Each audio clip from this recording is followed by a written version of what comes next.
पास करण जो फ़ैसिलो थियो आहे। अवांखे नाज़रीन अहम ख़बर ॾियूं पिया। जारी कयल बयान में सरदार शाह जो चवणु हो त जायूं रहिजी वयूं त पास थियल उम्मीदवारनि खे सिख्या ॾेई भर्ती कयो वेंदो।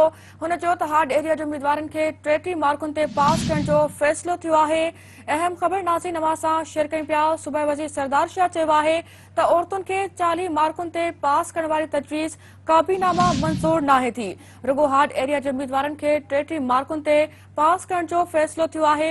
जारी कयल बयान में सरदार शाह जो चवणु हो त जायूं रहिजी वयूं त पास थियल उम्मीदवारनि खे सिख्या ॾेई भर्ती कयो वेंदो। अहम ख़बर नाज़रीन अवां सां शेयर कयूं पिया। सूबाई वज़ीर सरदार शाह चयो आहे त औरतुनि खे 40 मार्कुनि ते पास करण वारी तजवीज़ काबीनामा मंज़ूर नाहे थी।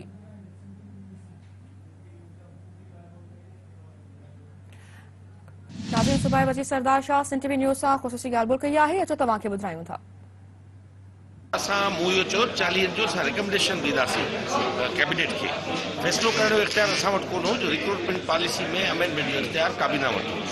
ऐं ॿी ॻाल्हि त 40 ताईं असां चयो त अची सघूं था, पर हाणे जिते असांजूं सीट्स फिल थी थियूं वञनि, मिसाल 50 ते करण सां बि 5 खां 6 हज़ार औरतुनि जो इज़ाफ़ो थिए थो पंहिंजे हिन में नंबर में।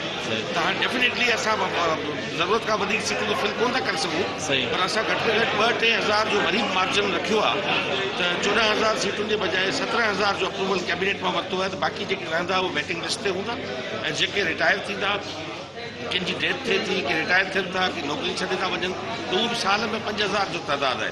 त इन हवाले सां उहो असां हुन में रखियो आहे त जेके उन खां पोइ वैकेंसीज़ ईंदियूं त सफ़ल 33 खां हेठि असीं लही कोन था सघूं, छो असांखे टीचर खड़ा आहिनि। इन खां हेठि वञण माना ॿारनि सां ज़्यादा हार्ड एरिया आहे घणो ऐं मुस्तक़बिल सां हार्ड एरिया ते 33 सैकड़ो रखियो आहे।